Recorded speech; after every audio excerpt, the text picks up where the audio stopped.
Baik rekan-rekan sekalian, saya akan menginformasikan perkembangan penyidikan setelah dilakukan gelar perkara. Jadi merupakan bentuk pentahapan penyidikan yang kemudian melibatkan secara komprehensif ya untuk menganalisa dan membuat sebuah konstruksi hukum dalam penyidikan, yaitu terhadap kasus kekerasan eksesif yang terjadi di Sekolah Tinggi Ilmu Pelayaran di Cilincing Marunda. Dari pelaku yang kemarin sudah kami sampaikan pada media, hasil penyidikan dan gelar perkara, kemudian kami menyimpulkan ada 3 pelaku lainnya yang terlibat dalam peristiwa kekerasan eksesif tersebut. Jadi total saksi yang sudah kita lakukan pemeriksaan ada 43, taruna tingkat 1 dan tingkat 2 serta tingkat 4 sebanyak 36 orang, pengasuh STIP, kemudian dokter klinik STIP, dokter rumah sakit Tarumajaya, ahli pidana, dan ahli bahasa. Kemudian barang buktinya berupa visum et repertum, kemudian pakaian korban, pakaian tersangka, dan CCTV yang kemudian sudah dilakukan analisa digital. 3 tersangka tambahan tersebut adalah AKAK alias K, lalu WJP alias W, dan FA alias A. Adapun peran dari masing-masing tersangka tersebut adalah pelaku FA alias A adalah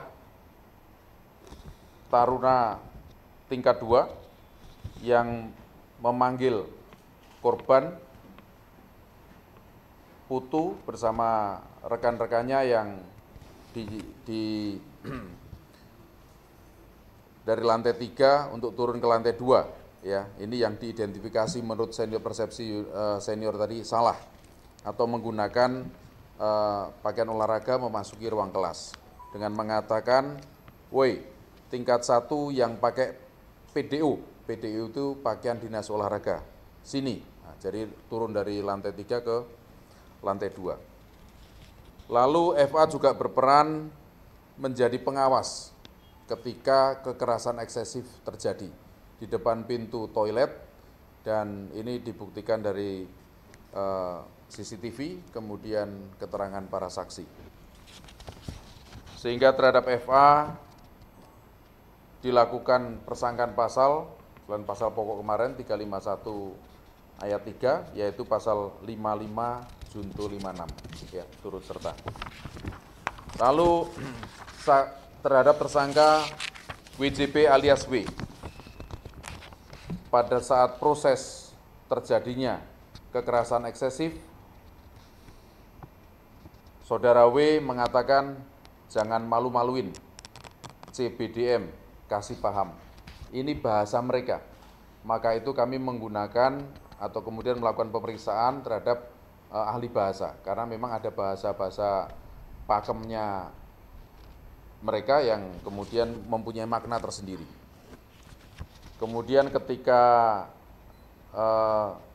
korban setelah dilakukan pemukulan oleh saudara TRS mengatakan, "Bagus, nggak prederes," artinya masih kuat gitu ya. Kemudian terhadap WJP juga dikenakan konstruksi pasal 5556. Lalu tersangka tambahan yang ketiga adalah KAK alias K. Peran KAK adalah menunjuk pada korban sebelum dilakukan kekerasan eksesif oleh tersangka TRS dengan mengatakan, "Adikku aja nih, mayoret, terpercaya." Ini juga kalimat-kalimat yang hanya hidup di lingkungan mereka, mempunyai makna tersendiri ya di antara mereka. Terhadap tersangka K juga dipersangkakan pasal 5556. Sehingga 3 tersangka itu menjadi atau mempunyai peran turut serta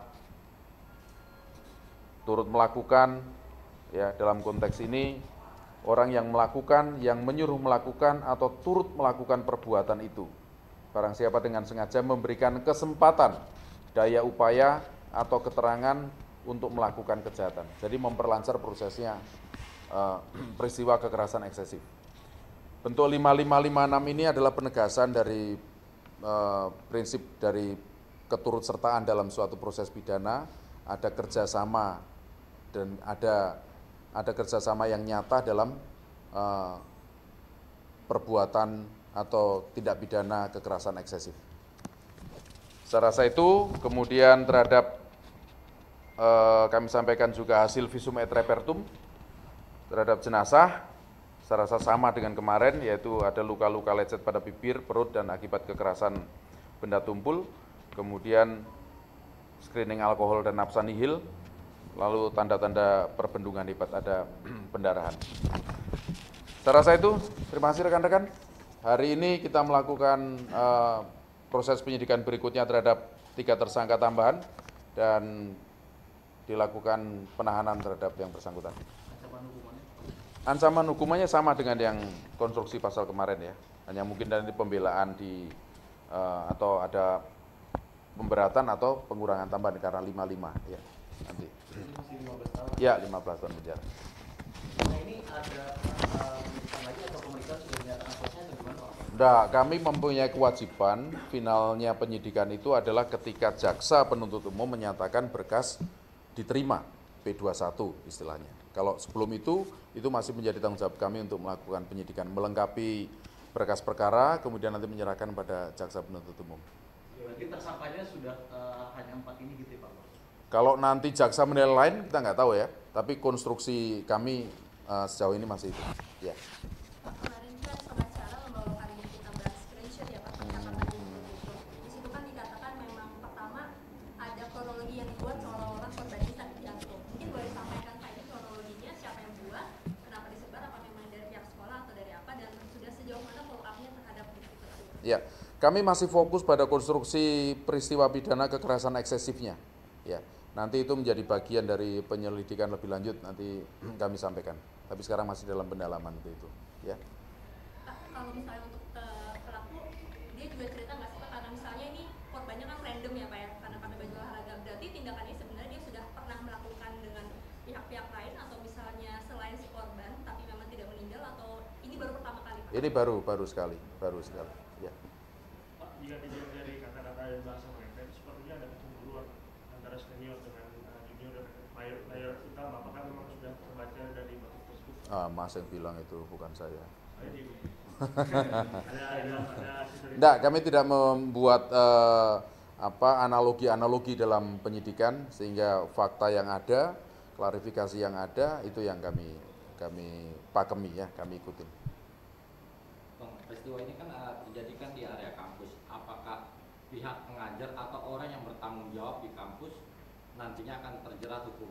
Karena mengingatkan orang tua korban ini kan udah memberikan tanggung jawab ke pihak sekolah.